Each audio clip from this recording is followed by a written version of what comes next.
আসসালামু আলাইকুম। আজ রবিবার 13 জুলাই 2025। আমন্ত্রণ ফ্রেন্ডলি মোবাইল প্রবাস টাইম বুলেটিনে। আপনাদের সাথে আছি আমি ইশরাত জেরিন। শুরুতেই জানাবো শিরোনাম। ওমান সুলতানের নতুন আইন সুফল পাবে বাংলাদেশি প্রবাসীরাও। ওমানে অবৈধ প্রবাসীদের জন্য সতর্কবার্তা, 31 জুলাইয়ের পর শুরু হবে কড়া অভিযান। ওমানে তীব্র তাপপ্রবাহে বিপর্যস্ত জনজীবন, তাপমাত্রা ছাড়ালো 47 ডিগ্রি সেলসিয়াস।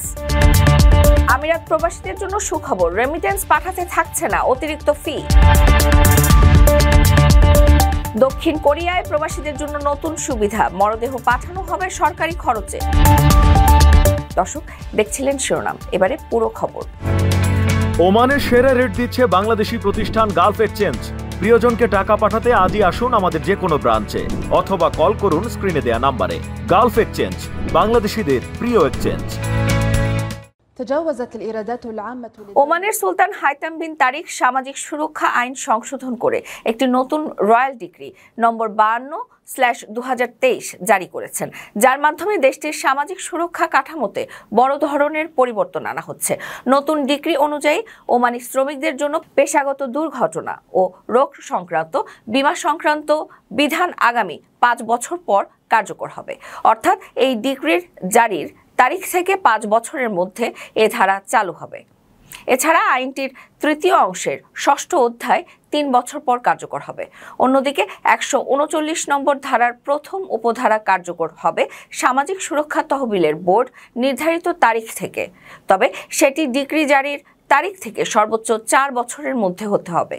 ডিক্রির দ্বিতীয় অনুচ্ছেদে বলা হয়েছে, এই ডিক্রির সঙ্গে সাংঘর্ষিক বা বিরোধপূর্ণ সব বিধান বাতিল বলে বিবেচিত হবে। তৃতীয় অনুচ্ছেদে বলা হয়েছে, ডিক্রিটি সরকারি গ্যাজেটে প্রকাশিত হবে এবং প্রকাশের পরদিন থেকে কার্যকর ধরা হবে।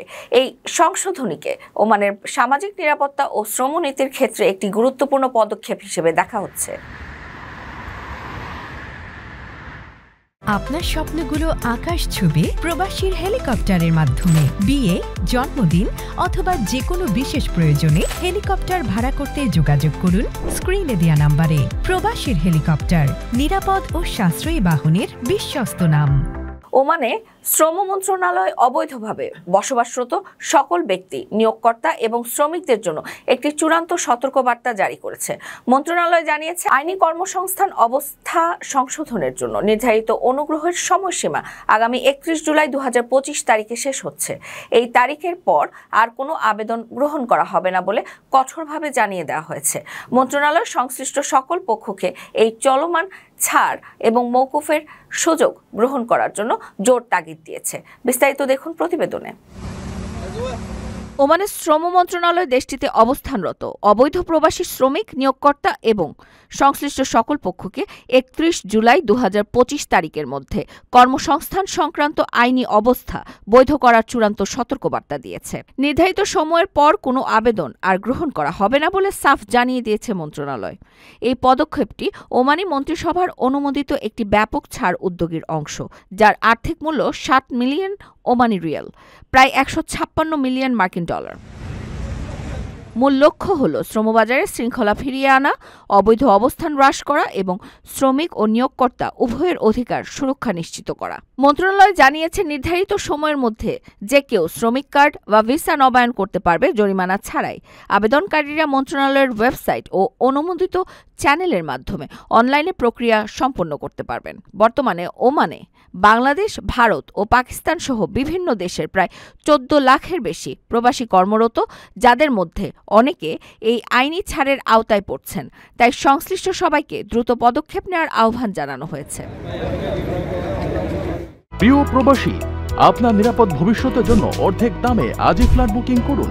ঢাকায় প্রবাসী সিটি দিচ্ছে সীমিত সময়ের স্পেশাল অফার। জমি ও ফ্ল্যাট একসাথে। যোগাযোগ করুন স্ক্রিনে দেওয়া নাম্বারে। ওমানে গত 24 ঘন্টায় তাপমাত্রা বিপজ্জনক হারে বেড়ে 47.4 ডিগ্রি সেলসিয়াসে পৌঁছেছে, যা দেশের ইতিহাসে অন্যতম সর্বোচ্চ রেকর্ড। তীব্র তাপপ্রবাহের কারণে জনস্বাস্থ্য ঝুঁকির বৃদ্ধির ফলে কর্তৃপক্ষ ও চিকিৎসকরা জরুরি সতর্কতা জারি করেছেন। পাশাপাশি আরব উপদ্বীপের অন্যান্য দেশেও তাপপ্রবাহ সতর্কতা দেওয়া হয়েছে এবং শ্রমিকদের সুরক্ষায় কাজের সময়সূচি পরিবর্তনের কথা ভাবছে কর্তৃপক্ষ। ওমানের আবহাওয়া অধিদপ্তরের তথ্য মতে গত ২৪ ঘন্টায় দেশের বিভিন্ন প্রদেশে তাপমাত্রা বিপজ্জনকভাবে বেড়েছে। কিছু এলাকায় পারদ ৪৫ ডিগ্রির উপরে উঠেছে, যা চলতি মৌসুমের মধ্যে অন্যতম তীব্র তাপপ্রবাহ হিসেবে ধরা হচ্ছে। সর্বোচ্চ তাপমাত্রা রেকর্ড করা হয়েছে মাসান প্রদেশে, যেখানে পারদ পৌঁছেছে ৪৭.৪ ডিগ্রি সেলসিয়াসে। এটি ওমানের আবহাওয়া বিষয়ক ইতিহাসে অন্যতম উচ্চমাত্রার তাপমাত্রা বলে জানিয়েছে কর্তৃপক্ষ।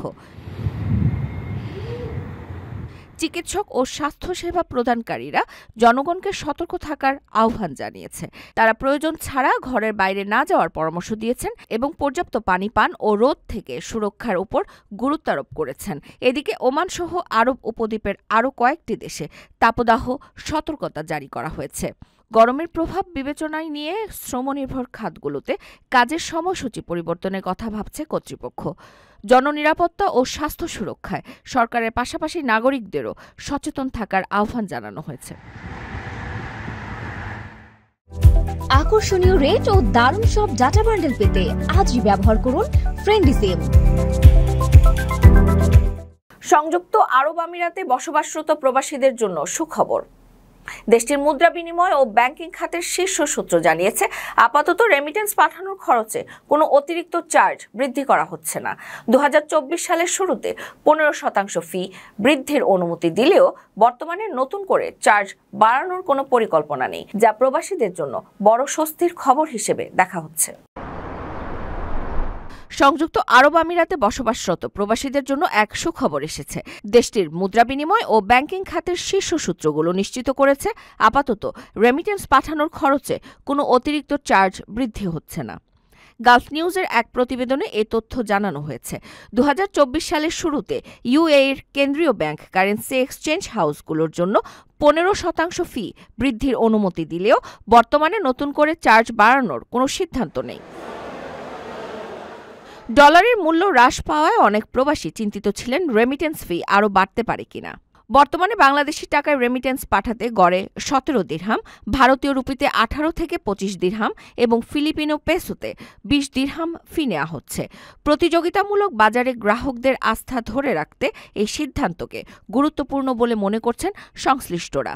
এতে করে ইউএই প্রবাসীরা অর্থ পাঠাতে আগের মতোই স্বস্তিতে থাকবেন। দক্ষিণ কোরিয়ায় বসবাসরত বাংলাদেশি প্রবাসীদের জন্য বাংলাদেশি কল্যাণ ও বৈদেশিক কর্মসংস্থান মন্ত্রণালয় নতুন কিছু সুযোগ সুবিধা ব্যবস্থা করেছে। বাংলাদেশি রেমিটেন্স যোদ্ধাদের কারো মৃত্যু হলে এখন থেকে তার মরদেহ সম্পূর্ণ সরকারি খরচে দেশে পাঠানো হবে, এমনটাই জানালেন প্রবাসী কল্যাণ ও বৈদেশিক কর্মসংস্থান মন্ত্রণালয়ের উপদেষ্টার একান্ত সচিব সরওয়ার আলম। বিস্তারিত থাকছে ডেস্ক রিপোর্টে। দক্ষিণ কোরিয়ার কোনো বাংলাদেশি রেমিটেন্স যোদ্ধা মারা গেলে এখন থেকে তার মরদেহ সম্পূর্ণ সরকারি খরচে দেশে পাঠানো হবে, এমন তথ্য নিশ্চিত করেছেন প্রবাসী কল্যাণ ও বৈদেশিক কর্মসংস্থান মন্ত্রণালয়ের উপদেষ্টার একান্ত সচিব সরওয়ার আলম। বর্তমানে দক্ষিণ কোরিয়ায় প্রায় ৩০,০০০ বাংলাদেশি প্রবাসী বসবাস করছেন।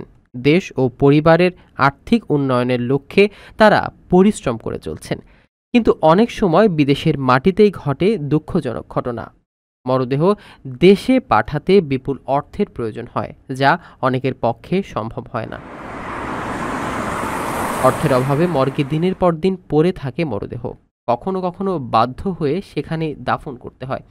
কমিউনিটি ও স্থানীয় সংগঠনগুলো নিজেদের উদ্যোগে মরদেহ দেশে পাঠালেও তা ছিল অনিয়মিত ও কষ্টসাধ্য। সরকারি খরচে মরদেহ দেশে পাঠানোর এই সিদ্ধান্তে স্বস্তি ফিরেছে প্রবাসীদের মাঝে। সরওয়ার আলম জানান, যেসব প্রবাসীর বিএমটি কার্ড রয়েছে, মৃত্যুর পর তারা বিমার আওতায় ক্ষতিপূরণ এবং ওয়েজ আনসার কল্যাণ বোর্ড থেকেও আর্থিক সহায়তা পাবে। প্রবাসীরা আশা করছেন সরকারের এই সিদ্ধান্ত দ্রুত বাস্তবায়িত হলে তারা আরও নিরাপদ ও নিশ্চিন্তভাবে বিদেশে কাজ করতে পারবেন। দর্শক দেখছিলেন ফ্রেন্ডলি মোবাইল প্রবাস টাইম বুলেটিন। শেষ করার আগে শিরোনামগুলো জানিয়ে দিচ্ছি আরও একবার। ওমান সুলতানের নতুন আইন সুফল পাবে বাংলাদেশি প্রবাসীরাও। ওমানে অবৈধ প্রবাসীদের জন্য সতর্কবার্তা, 31 জুলাইয়ের পর শুরু হবে কড়া অভিযান। ওমানে তীব্র তাপপ্রবাহে বিপর্যস্ত জনজীবন, তাপমাত্রা ছাড়ালো 47 ডিগ্রি সেলসিয়াস। আমিরাত প্রবাসীদের জন্য সুখবর, রেমিটেন্স পাঠাতে থাকছে না অতিরিক্ত ফি। দক্ষিণ কোরিয়ায় প্রবাসীদের জন্য নতুন সুবিধা, মরদেহ পাঠানো হবে সরকারি খরচে। এই ছিল ফ্রেন্ডলি মোবাইল প্রবাস টাইম বুলেটিনের আজকের আয়োজনে। প্রবাসের সর্বশেষ সংবাদ পেতে ভিজিট করুন www.probastime.net, সাবস্ক্রাইব করুন আমাদের ইউটিউব চ্যানেল এবং চোখ রাখুন ফেসবুক পেজে। পরবর্তী বুলেটিন দেখার আমন্ত্রণ জানিয়ে আজকের মতো বিদায় নিচ্ছি আমি ইশরাত জাইন। সেই পর্যন্ত সবাই ভালো থাকবেন এবং নিরাপদে থাকবেন। আল্লাহ হাফেজ।